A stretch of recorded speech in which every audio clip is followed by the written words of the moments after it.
Jangan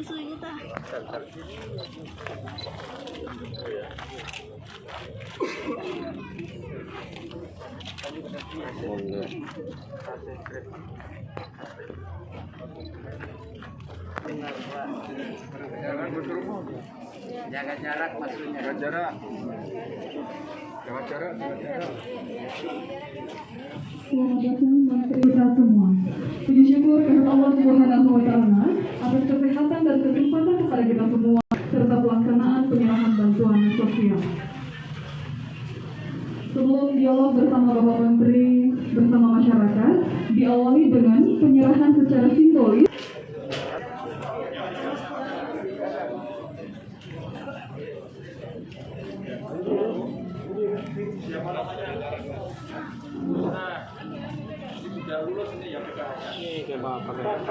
Apa?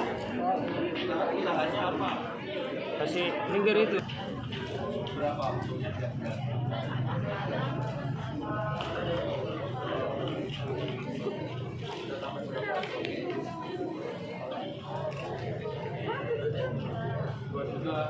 Lumayan.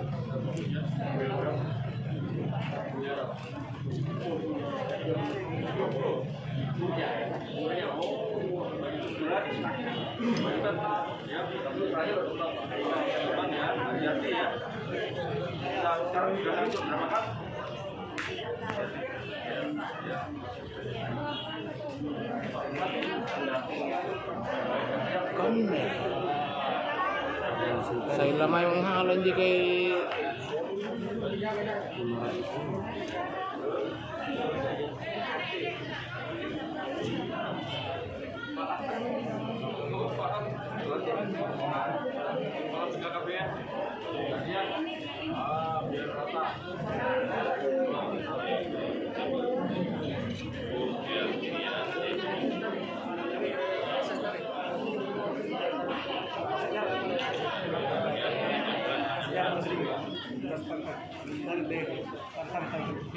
Ya silakan bertanya. Dulu pulang sini. Jaga jarak.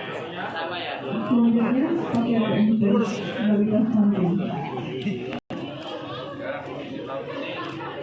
Iya. Boleh saya ikut namanya?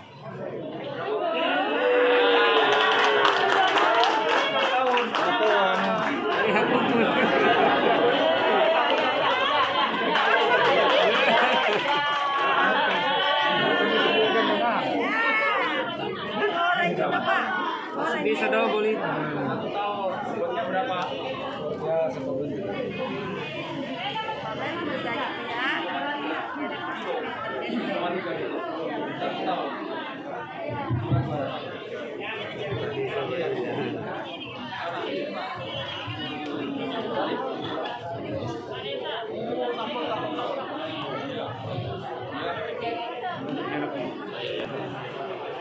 Nomor berapa? Orang ketiga. Oh, jadi berapa tahun? Sekarang berarti kakaknya sudah umur? Hah? Oh, mamanya dia, namanya. Ya, kan sudah berhenti kan? Masih tambah lagi. Sudah KB. Apa KB-nya? OB. Ya, udah ditambah tuh ya. Ini misalkan di komputer harus dinaikkan bidannya Mas Kurang. Mana bidannya mana? Bidannya. Oh, ini ya. Masalahnya dia berat badan tidak bagus Pak, tapi dia pendek. Masih pendek.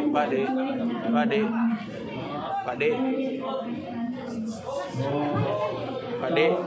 Nah, Kalau beratnya dia Pak. Berapa? Beratnya berapa?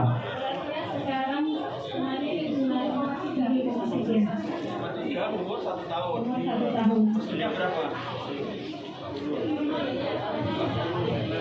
Ya kan 10 lebih kan?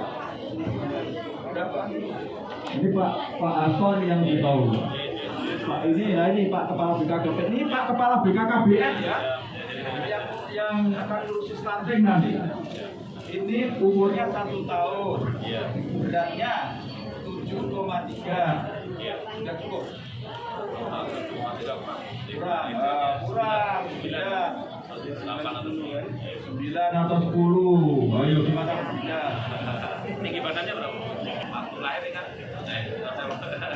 Lahirnya panjangnya berapa Ibu? Oh, pas-pasan. Pas. Petani rokok. Kadang-kadang rokoknya berhenti, terus ibunya untuk dirokok digunakan untuk kasih susu untuk istrinya ya. Sampaikan ya sama Pak Kepala BKKBN kita berhenti rokok gitu ya. Ya, cantik sekali. Ini namanya siapa? Asy Aisyah Az-Zahra. Wah, luar biasa. Ini anaknya Aisyah itu istrinya Rasulullah, Az-Zahra itu putranya Rasulullah. Karena Fatimah itu panggilannya Az-Zahra. Az-Zahra itu putu yang sudah mekar. Oh, luar biasa. Namanya bagus, mudah-mudahan betul-betul nanti menjadi perempuan yang solihah, yang berbakti kepada kedua orang tuanya, pintar, cerdas, ya. Karena itu harus gizinya harus diperhatikan betul ya bukan? Ulang tahun, wow, sudah ada hadiahnya ya. Sudah ini hadiah dari saya. Tapi nggak banyak-banyak, kalau banyak-banyak bukan hadiah ya. Ya, jangan dilihat, jangan spotlight ya. Ya. Biasa pas ulang tahun ya. Barakallah. Ya.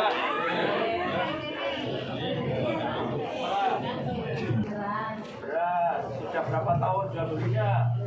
5 tahun. 5 tahun. Dia mulai mundurkan diri dari PKH sudah berapa tahun? Baru sekarang. Oh iya. Bapaknya juga kerja. Iya Pak. Kerja di desa. Ternak. Oh ternak. Iya. Ternak sapi. Iya. Beras, bapaknya sapi. Sekarang sapinya berapa? 3 ekor. Pulang sudah ditambah biar 10 ekor ya. Ya. Terus tidak boleh kembali cari PKH loh ya nanti ya. Jangan tapok ya PKH-nya ya, susah ya.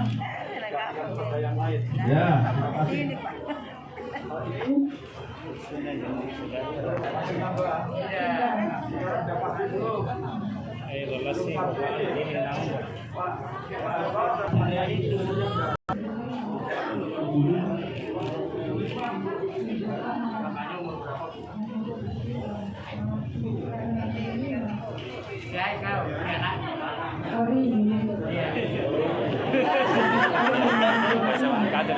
Kaki.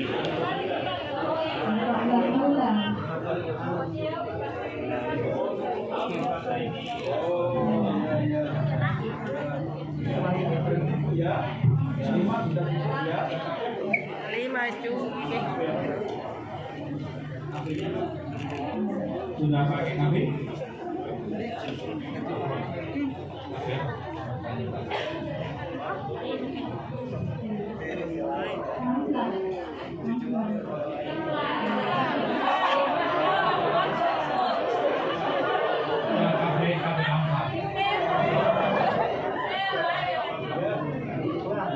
Ya, saya dari awal itu sampaikan ini ya. Jadi kalau bisa untuk tidak starting Bapak Ibu sekalian ya, ada 4 T ya, jangan terlalu lah. Terlalu pertama itu jangan terlalu. Dari 3 tahun sudah hamil lagi. Kemudian terlalu tua, sudah 35 tahun masih hamil itu juga terlalu tua. Banyak ya, jadi kalau banyak kalau 5 itu banyak Bu.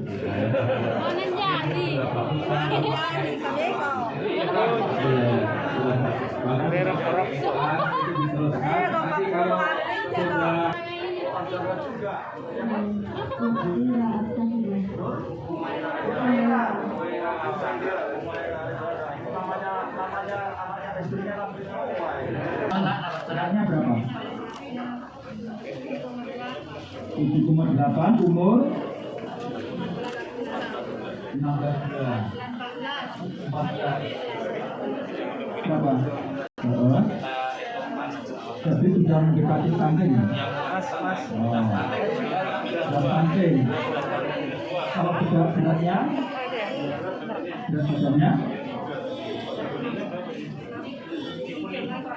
8. Ada. Tinggal punya waktu 6 bulan karena sekarang usia sudah 14 bulan. 10 bulan. 10 bulan hujan ya. Perhatikan ya. Ini makanya tiap kali Humaira. 2 kali, mestinya 4 kali ya. Soalnya 2 kali. Sore tidak makan.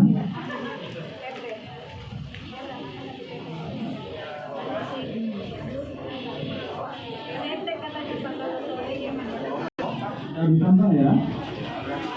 Sore diberi makan Bu ya. Kurangi bapak jangan nanti.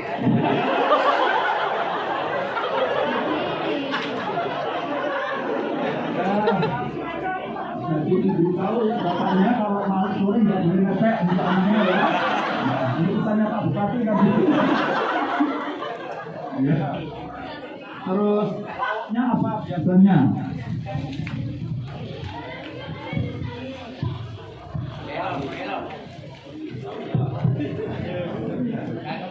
Kali sama ikan bolu.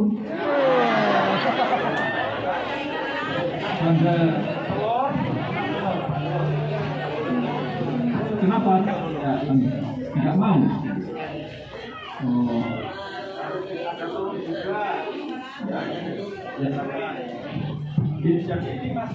Bantuan apa? Pak Jus. Nah, ini nggak terima PKH ya? Oh.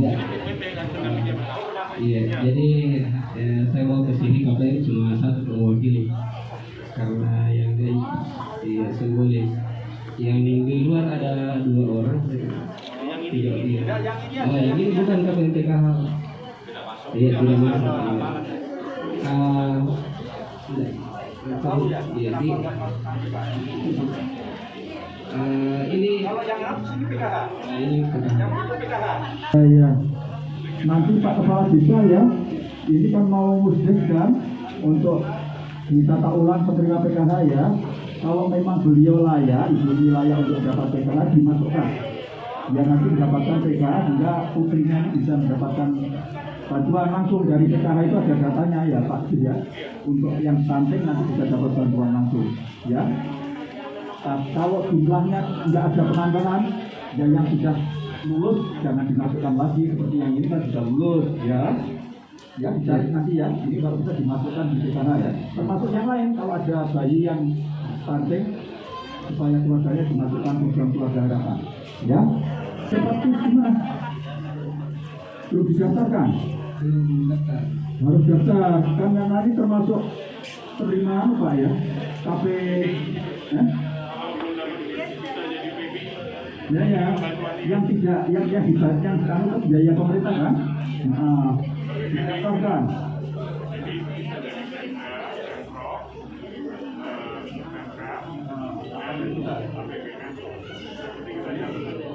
Ya, terima kasih semuanya. Jangan gerombol nanti COVID-nya. Menteri Koordinator Pembangunan Manusia dan Kebudayaan. Dan selanjutnya kami persilahkan kepada Bapak Menteri. salam sehat semua. Yang sama kita hormati, kita banggakan Bapak Menko bersama dengan seluruh rombongan hadir di antaranya Bapak Ibu Alia, hadir di hadapan Bapak Menteri, saya Bupati, ada Wakil Bupati, ada pimpinan DPR, ada Wakil Ketua dengan Wakil Ketua 1, Ketua 2, Bapak Musbida juga hadir semua. Yang terkait ada Kajari, Kapolres, Mendim, Kepala Dinas terkait, Kepala BPKBN, Kepala Dinas Kesehatan, Kepala Dinas Sosial, Camat, Kepala Desa, bahkan Kepala Desa tetangga juga hadir mau berkenalan, bersilaturahmi, yang siap untuk menerima arahan dan dialog dari Bapak Menteri. Prinsipnya bahwa Kabupaten Jeneponto ini yang luas wilayahnya 750 km persegi, yang dihuni penduduknya 410 jiwa yang ada di Kabupaten Jeneponto.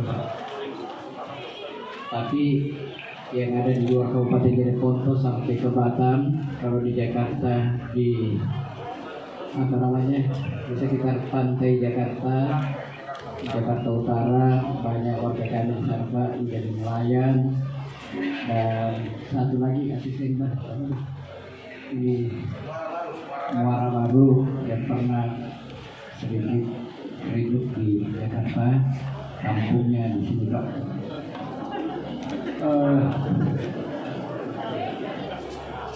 Jeneponto ini baru 4 tahun terakhir keluar dari daerah tertinggal. Sebelumnya Kabupaten Jeneponto adalah kabupaten tertinggal. Kami semua bersama dengan pimpinan DPRD bersedia memarahan, akan tetapi jika saya Pak Menteri, andaikan diperkenankan Kepala Dinas Kesehatan untuk memberikan sedikit gambaran tentang bagaimana kondisi COVID dengan penanganannya, karena kami di sini bentuk satuan tugas, kami tidak secara birokrasi, tapi kami serahkan kepada unsur teknis, dalam hal ini adalah Dinas Kesehatan, demi penghematan Pak. Kami anggarkan 7 miliar tahun kemarin, kali ini hanya pakai 6 miliar karena ada dana di Dinas Kesehatan yang bisa mendukung operasional kegiatan-kegiatan dalam rangka penanganan COVID. Nah, dengan demikian, mana Dinas Kesehatan jumlah bahwa sejak adanya pasien terkonfirmasi positif pada tanggal 9 April 2020 sampai dengan hari ini tanggal 2 Maret 2021, total kasus konfirmasi positif sudah 1.626 di Kabupaten Jeneponto berdasarkan data kami dari BNPB. Kemudian yang sembuh sudah 1.584. Jadi total yang meninggal sebanyak 18 orang. Total kasus konfirmasi sampai saat ini sisa 30 orang. Berdasarkan peta zonasi, Kabupaten Jeneponto masuk ke zona kuning. Satu sudah sedang, rendah untuk kuning. Kemudian penanganan yang kami tangani di Kabupaten Jeneponto, ada 6 orang yang kami kirim ke hotel wisata COVID di Kabupaten Bantaeng yang memang pemerintah provinsi menyiapkan untuk program wisata COVID. Mandiri di rumahnya, dan ada dua orang warga di sini, warga desa Kalimpuro yang menjalani isolasi mandiri. Dan kalau Bapak Menteri berkenan, Bapak boleh melihat yang ada di desa Kalimpuro setelah keluar dari COVID ini. Saya kira itu dari kami yang terkait dengan penanganan COVID di Kabupaten Jeneponto. Nanti kita diserahkan oleh Bapak Bupati. Kami di Dinas Sosial menangani bantuan sosial program dari Kementerian Sosial, ada PKH, ada program sembako, ada BC. Kendala kami di masalah penyelenggaraan Pak, adanya disable, adanya KPM Freezer, karena data mereka yang tidak valid, karena NIK mereka yang tidak valid. Kemudian kami di Dinas Sosial memperbaiki data. Untuk 2021 penerima bantuan BC saja kami Pak ada dinonaktifkan itu 11.000 sekian. Kemudian kita melakukan perbaikan data, ada 6.000 yang terinput di Pusdabin 1.640. Jadi kita terkendala ke perbaikan NIK Pak. Kurang respon cepat, dari kurang respon agak lama pengurusan perbaikan NIK di Dukcapil. Karena kami menghubungi KPM yang freezer bansosnya, kasihan para KPM tidak menerima bantuan karena persoalan NIK.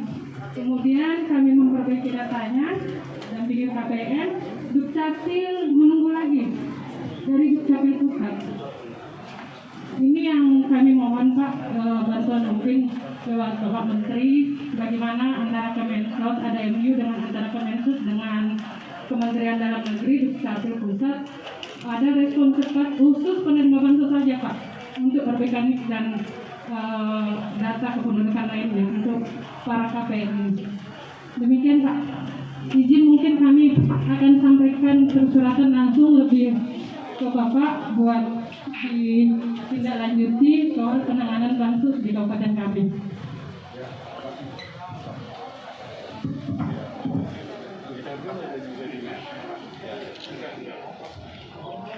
Kehadiran Bapak Menteri bersama Kepala BKKBN di Bumi Surabaya Kabupaten Jayapura. Ibu dimaafkan. Assalamualaikum warahmatullahi wabarakatuh. Ini dari pusat Pak, Dukcapil pusat Pak. Jadi ada kasus kayak gini Pak, NIK-nya KPM kami invalid, diperbaiki Dukcapil menyatakan udah invalid, tapi Datin pusat tidak invalid, ini invalid.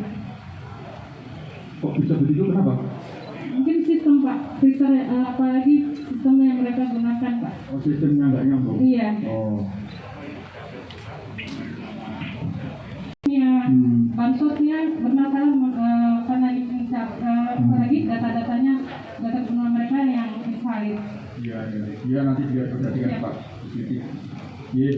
Ini saya terima kasih Pak Bupati, Pak Wakil Bupati, Pak Ketua DPRD, dan seluruh dinas yang telah menerima saya dengan sangat ramah, sampai disambut kuda juga, ini luar biasa.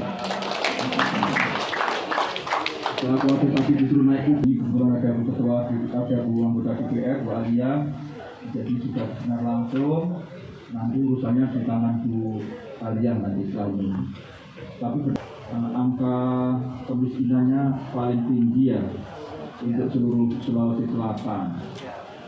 Masih 14,88 Bu, 88%. Jadi di atasnya sedikit itu Pangkep, Luwu Utara. Saya sudah ke Luwu Utara kemarin waktu banjir bandang. Jadi ada 3 kabupaten ini yang saya kira perlu mendapatkan perhatian karena angka kemiskinannya masih tinggi. Jadi lu di sini masih harus kerja keras walaupun statusnya sudah keluar dari terbelakang, tertinggal, tapi angka kemiskinan masih sangat tinggi, paling tinggi untuk Sulawesi Selatan. Karena itu mohon untuk kerja keras.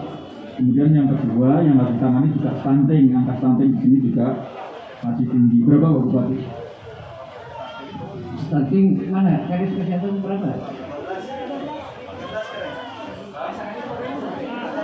Kabupaten Cirebon 14,6 ya. Iya. Oh, 14,6 nggak mungkin itu. Anu saja 21 masih berapa? Banteng 21 kok. Iya. Coba dicek 14 itu target kita, nanti target nasional kita 14. Mana ayo Pak? Stunting tahun 2019 itu memang 41,1%, 41,1%.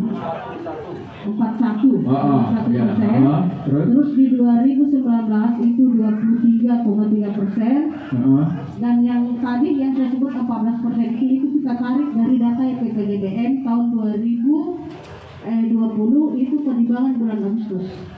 Tapi itu belum final karena untuk yang tahun 2021 kita akan mengambil untuk penimbangan bulan Februari tahun 2021 dan itu masih sementara berproses di data pelaporan EPPDBN Pak Gubernur. Oh iya. Ya sudah. Saya Kalau sampai Pak Menteri, kalau absolutnya itu 3.623. dari total kelahiran berapa? Dari total balita yang diukur, karena pembaginya sekarang kita tidak melihat lagi sasaran, tapi berapa yang diukur itu yang dijadikan terbagi untuk persentase Oh, sampel ya berarti. Iya. Oh begitu. Kalau bisa harus seluruh dasarnya harus populasi ya. Bukan setelah itu berarti sampel. Tidak Pak Menteri, karena mereka memang aturan itu untuk dilaporkan sebagai prevalensi stunting adalah yang penimbangan di Februari dan Agustus. Karena di situ ada pemberian vitamin A, obat cacing, jadi kemungkinan yang kepositif itu banyak.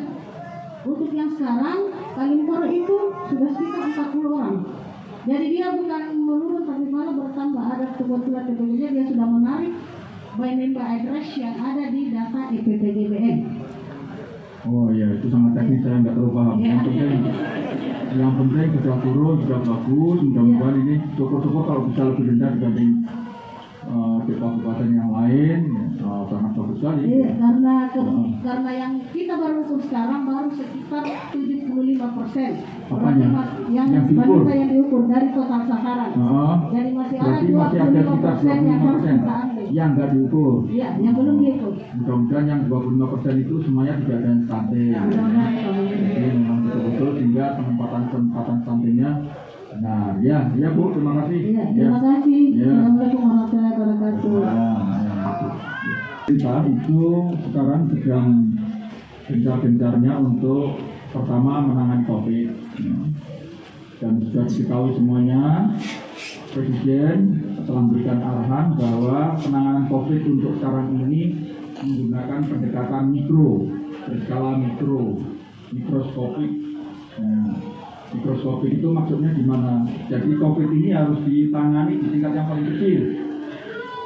Jadi kalau ada kasus, segera disusuri di mana kejadiannya, ya. Kemudian tempat itu harus segera diisolasi atau dikarantina untuk di tracing. Jadi keluarga di situ yang kontak langsung, kontak erat, boleh diajak keluar, mungkin agak mungkin, tidak apa-apa Bu. Bantu mas.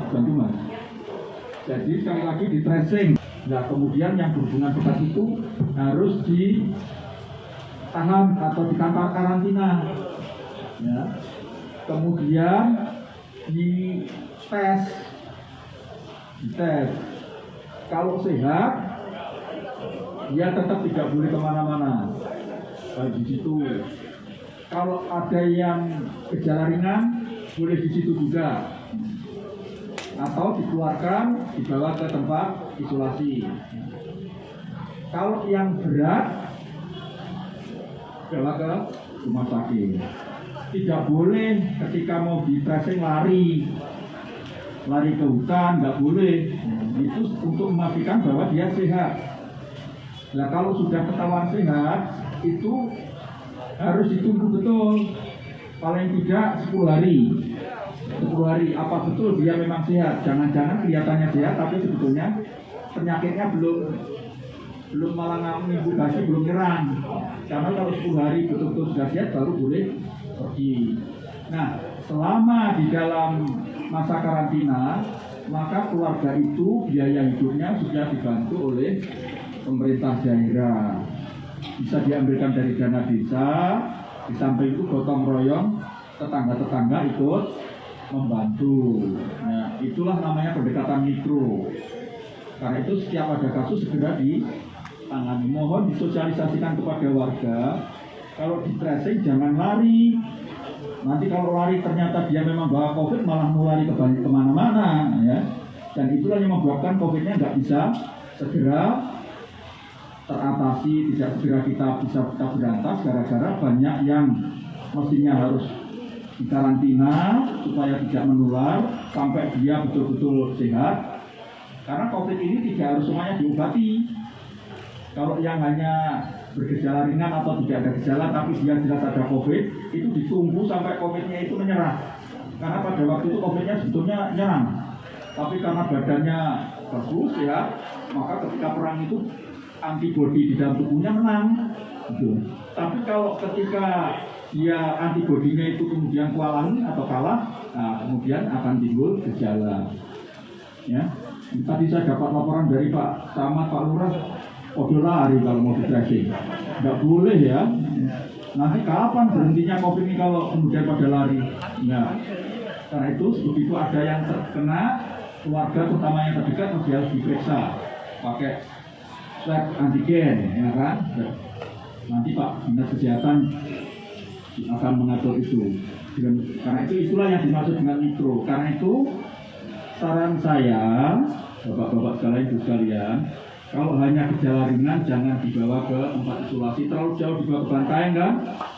Nanti malah stres, ditinggal. Lebih baik biar di dalam rumah itu saja, tetap pakai masker, ya, supaya yang masih sehat tidak tertular sampai ditunggu 10 hari. Nanti dites, asal daya tahan tubuhnya bagus, cukup dikasih vitamin nanti dari dari Dinas Kesehatan mensuplai obat-obat, herbal kan banyak di sini, Sulawesi kan banyak herbal, pokoknya gizinya yang bagus, jangan sampai stres, sembuh nanti.